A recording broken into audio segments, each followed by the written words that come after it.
Hebreus, capítulo 12, 1 e 2, esse texto nos diz uma verdade, algumas verdades tão lindas.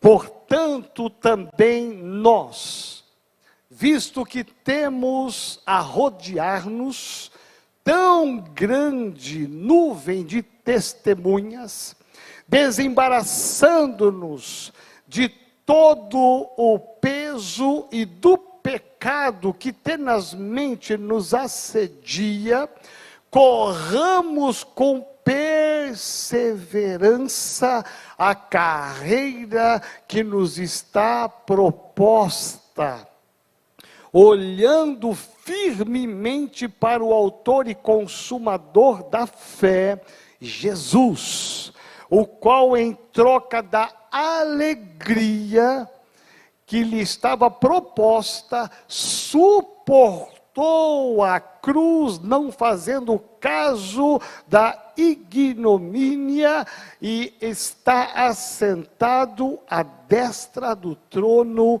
de Deus. Diga assim: eu preciso correr. Veja bem, é normal você parar, se você um dia parar no metrô, faça uma experiência, você que trabalha no metrô, vá um pouquinho mais cedo, 10 minutos mais cedo, e para no metrô e fica olhando para você ver quantas pessoas estão correndo. A velocidade das pessoas, descendo escadas, subindo escadas. Eu já fiz isso. Aí você fica parado pensando, para onde vai esse povo? Para aqui na Avenida Jabaquara e você vai perceber quantas pessoas estão indo para um lado, indo para o outro lado, quantas pessoas estão andando de bicicleta, quantas pessoas estão andando a pé, de carro, quantas pessoas estão de alguma maneira se movimentando. E a pergunta é: para onde vão essas pessoas? Para que essa correria toda? E aí você percebe que muitas dessas pessoas estão correndo, como eu e você também, lógico, nós estamos nesse contexto, estamos correndo atrás do trabalho, estamos correndo para executar uma tarefa, estamos correndo para ir para casa, ora correndo para ir para a academia, ora correndo para vir para a igreja, não é assim? Aí veja, é uma correria, a vida da gente é isto. Então existe a possibilidade de você não apenas andar, mas você correr. E correr nos fala de ter um alvo, porque você pode correr a vida toda e correr atrás do nada. Você vai olhar e perceber assim: meu Deus, eu corri a vida toda, o que foi da minha vida? O que eu fiz da minha vida? Por onde eu fui? Que caminhos que eu entrei que eu não me levou a nada? Pessoas que chegam no final da vida e olham para trás e dizem assim: eu faria tudo de novo, de maneira certa, porque eu só errei. Por quê? Porque correu para a direção errada, ou para direções erradas, porque precisava ter um alvo, um objetivo, uma meta. E eu vou te dizer, não importa a idade que você tenha, não importa o físico que você tenha, todos nós podemos correr tendo um alvo. Amém? Você pode pensar assim: o que é correr? É velocidade.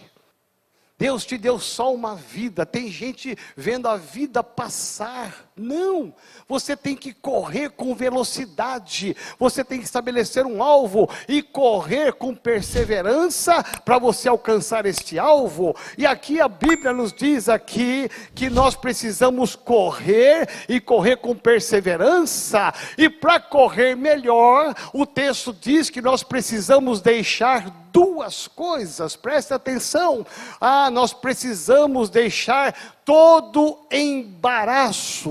Esse texto, quando fala de embaraço, é um enlaço do diabo. É quando nós estamos envolvidos com tantas coisas, e você não sabe nem qual é o fio, da onde começar, da onde puxar. São tantas coisas que você está envolvido na sua vida, que você está embaraçado, você está enlaçado com tantas coisas, como se fosse um amontoado de fios, e que você vai ter dificuldade para correr. Você tem que deixar, e essa tarefa tarefa de deixar, ela cabe a mim e a você. Deus apenas traz na sua mente o que você precisa deixar. Quantas coisas nós precisamos deixar que estão nos envolvendo, que está nos dificultando de correr. Quantas distrações na vida que nós vivemos, que elas vão dificultar de nós chegarmos com mais velocidade no alvo que você estabeleceu. Então você precisa tirar todo o embaraço. E aí você pergunta para mim: pastor, mas quais são os embaraços? E eu vou te dizer: fale com o Espírito Santo de Deus, que Ele vai te revelar.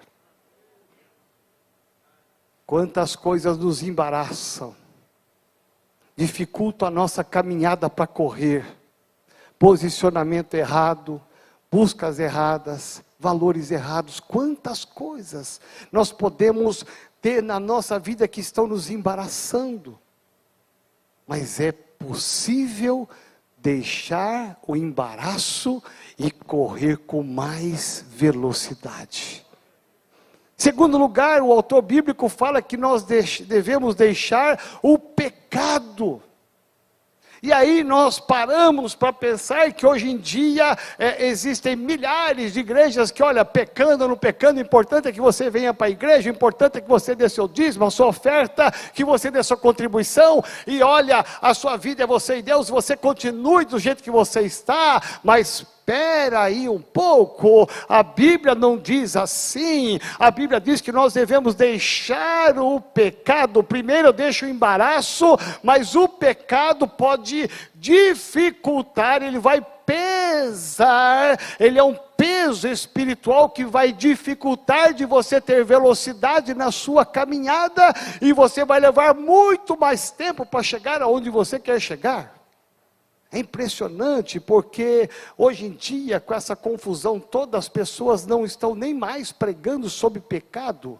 Os pastores e missionários não estão nem mais pregando sobre pecado. Por quê? Porque muitos se afastaram da fé, muitos se desviaram do evangelho. Então agora, olha, é o tempo de agregar, é o tempo de somar, não é tempo de falar em coisas santas, porque senão o povo vai esparramar mais. Mas preste atenção, eu vou te dizer, não existe vitória nessa corrida cristã se você não deixar o pecado. É preciso deixar o pecado. E você precisa deixar, não só o embaraço, mas deixar o peso do pecado. Davi, o rei Davi, enquanto ele não confessou o pecado, enquanto ele não deixou o pecado, ele não ficou livre, não ficou aliviado, porque era um peso espiritual sobre ele. E é isso que o diabo quer de mim e de você, que a gente fique com o peso espiritual, dificultando de prosseguir, de correr com perseverança. E aí nós entramos num campo interessante, porque nós hoje fazemos parte de uma geração que não persevera. Incrível! Por isso que a igreja tem que fazer a diferença, você tem que fazer a diferença. Nós não podemos entrar na cultura deste mundo que nós vivemos. Deus te amou naquela cruz, para que você faça diferença na onde você convive. Todo mundo pode parar, pode desistir, desanimar, mas você vai correr com perseverança. Nós não somos daqueles que param, mas daqueles que perseveram, aqueles que vão até o final. Quantos casamentos foram destruídos porque faltou perseverança na oração, de conserto, faltou perseverança de joelho no chão. Quantos empregos foram perdidos porque faltou perseverança na sua busca, na sua dedicação. Quantas vezes você deixou de ser abençoado simplesmente simplesmente porque você não perseverou como devia perseverar. Deus te deu um comércio, Deus te deu uma empresa, Deus te deu um negócio. Ah, meu irmão, não é fácil. Pergunta para qualquer empreendedor, qualquer empresário, não é fácil ter um negócio, um comércio, principalmente nesta época. Mas sabe quem vai vencer? Aquele que perseverar, aquele que correr, que não desistir, aquele que abriu uma porta e disse: essa porta não vai ser fechada, porque eu vou correr com perseverança, com corona, sem corona, com doença, sem doença, eu vou perseverar até o meu final. Não desista jamais. Para você ver algumas coisas e você vai perceber a dificuldade de voltar. Quando a gente começa a parar, nós perdemos a capacidade de perseverar. Vale a pena perseverar. Presta atenção, quando eu decidi entregar a minha vida para Jesus, isso há muitos anos atrás, quando eu decidi ir para o seminário, fazer teologia, faculdade teológica, na minha classe, na minha turma inicial de faculdade teológica, todos nós ali, 26 alunos, começando o seminário teológico, nós estamos em 26 homens e mulheres ali querendo aprender mais de Deus, querendo servir a Deus, estamos ali tão determinados, todos nós tínhamos uma paixão por Jesus, para servir a Jesus. Meu irmão, passou 1 ano, 2, 3, 4 anos de faculdade, cada livro dessa espessura assim para você ler por semana, aí você ficava ali maluco, e aí de repente quando vai na formatura, só tinha metade, só 13 se formaram, eu e mais 12, olha só, passados-se quase 40 anos, sabe quantos estão no ministério daqueles 13? Só eu e mais um. O que prevalece é a perseverança. Ninguém terá sucesso na sua vida se você não perseverar. Correr, todo mundo pode correr. No meio da caminhada, muitos vão parar, porque só vai vencer aquele que corre com perseverança. Como é que eu vou correr com perseverança? Deixando todo embaraço, deixando todo pecado, e agora eu tenho que olhar para Jesus. Nós estamos hoje com os nossos olhos sendo totalmente ou quase totalmente induzidos a olhar para a crise que o país está vivendo. Presta atenção à crise, quantos comércios fecharam? Os nossos olhos são portas de entrada para o nosso espírito. Tudo que você vê, tem que tomar cuidado aquilo que você vê, de bom ou de ruim. Se os seus olhos forem bons, diz a palavra, todo o teu corpo será bom. O que importa é que os seus olhos são portas de entrada para o seu espírito. Então você tem que tomar cuidado. Olha só, lá no livro de Gênesis, lá no começo, quando Deus disse, não coma desta árvore, desse fruto. Você vai no texto de capítulo 3 de Gênesis, verso 6, que vai dizer assim, Eva olhou para aquele fruto e a desejou, ela viu que era agradável. Olha por onde entrou o pecado. Eva viu que era agradável aos olhos, está bem claro ali. Então os nossos olhos podem nos trair. Ezequiel 37, o profeta é levado para o vale de ossos secos. E ali no vale de ossos secos, ele é levado por Deus a olhar o estado daquele vale que estava cheio de ossos sequíssimos. E Deus disse para ele, você acha que isso aqui pode viver? Isso aqui pode tornar a ser vida? Ele disse, tu sabes. Sabe por que ele disse, tu sabes? Preste atenção. Porque ele estava olhando não para ele, não apenas para aqueles ossos secos, ele estava olhando para Deus.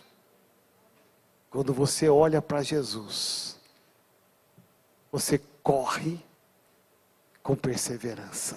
Não pare de correr, corra com perseverança.